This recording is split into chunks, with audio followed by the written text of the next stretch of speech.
Gwen Madiba, c'est une maman, c'est une femme, c'est une activiste, c'est la fondatrice de la fondation Chance Égale à Ottawa, qui s'appelle Equal Chance en anglais.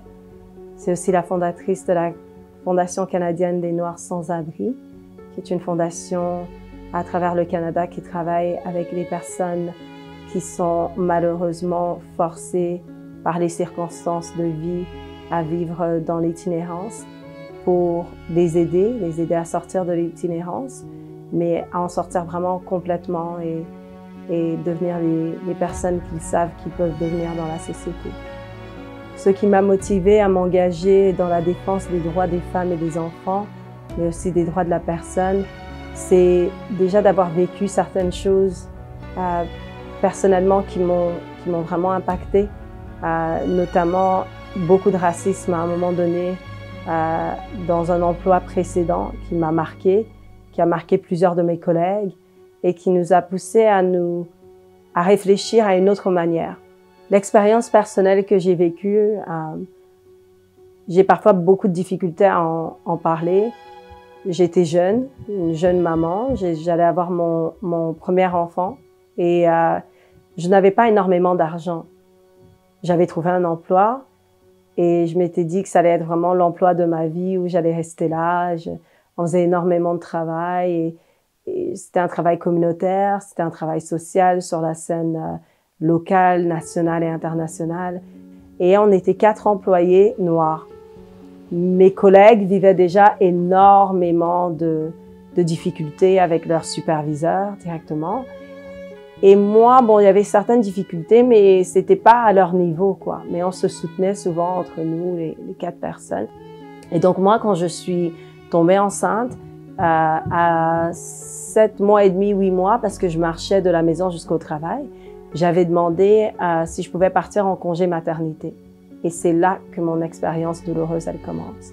Mais c'est aussi les remarques racistes d'une collègue qui m'a dit à moi et d'autres collègues, nous, on ne mange pas avec des gens de votre couleur, vous devez manger dehors. J'avais porté plainte officiellement. Et l'enquête a démontré qu'effectivement, elle était raciste et ils ont dû se débarrasser de l'employé. Et moi, j'ai souffert très dur. 1 an après cet incident, je suis partie. J'ai trouvé la force de partir. Je suis partie avec la peur, mais avec la foi qui est plus grande que la peur. Et j'ai pu commencer cette fondation. Moi, les moments qui m'ont marqué, il y a plusieurs moments, en fait. C'est de me retrouver, par exemple, en face de la vice-présidente de la Colombie. Francia Márquez Mina! Arriba Colombia el estallido!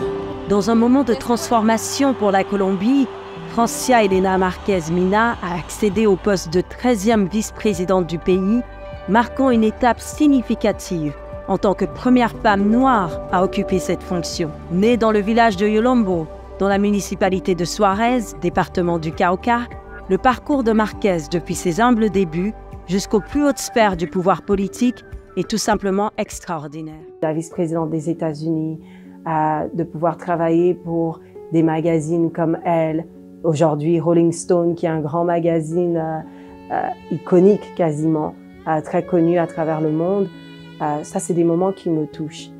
Mais les moments les plus marquants sont toujours ceux où je suis en mesure de voir l'impact du travail que Dieu a mis dans mon cœur, qui m'a donné comme mission sur la vie des gens. L'expérience que je vis quand je vais chez des familles pour leur remettre des denrées alimentaires ou les aider à remplir des documents pour l'immigration ou juste passer du temps avec eux. Des fois, ça m'arrive même, ça va au-delà de mes tâches de travail, mais s'il y a une maman dans la communauté qui est au centre de personnes sans abri, au motel ou ailleurs, elle veut sortir un peu ou elle veut aller chercher un emploi, elle n'a pas de babysitter, ça m'arrive d'aller garder les enfants. Moi, je me sens bien dedans. C'est là où je me sens le mieux. Après, j'ai reçu des prix. Dernier Comment prix je me sens par rapport au prix que j'ai reçu? Le prix des accomplissements Pour être exceptionnels honnête avec vient vous, à de deux Gwen manières. Des fois, je me Madiba sens et bien, Hans-Peter mais des fois, je me Prinzregel pour le demande travail. pourquoi on reçoit des prix pour aider les gens. Mais je veux pas qu'on se perde dans les prix. Je veux pas qu'on se perde dans les titres. Je veux qu'on reste concentré sur la mission. Et des fois, par exemple, recevoir un prix comme l'Ordre d'Ottawa, qui est un des plus grands honneurs qu'un citoyen de la ville peut recevoir, C'est un honneur, c'est une bénédiction, mais ce n'est pas l'objectif. L'objectif, c'est d'impacter les familles. Ma vision par rapport au changement social, c'est qu'il nécessite la participation de tous, que seul, on ne peut pas y arriver. Le changement social, il est à plusieurs niveaux. Il y a tellement de luttes à travers le monde. Quand on regarde l'état du monde actuel, que ce soit ce qui se passe au Congo en ce moment, que ce soit ce qui se passe avec les personnes sans abri, la crise du logement au Canada, que ce soit les guerres qui impactent des millions de personnes à travers le monde, il y a énormément de choses à faire, mais seul, on ne peut pas y arriver.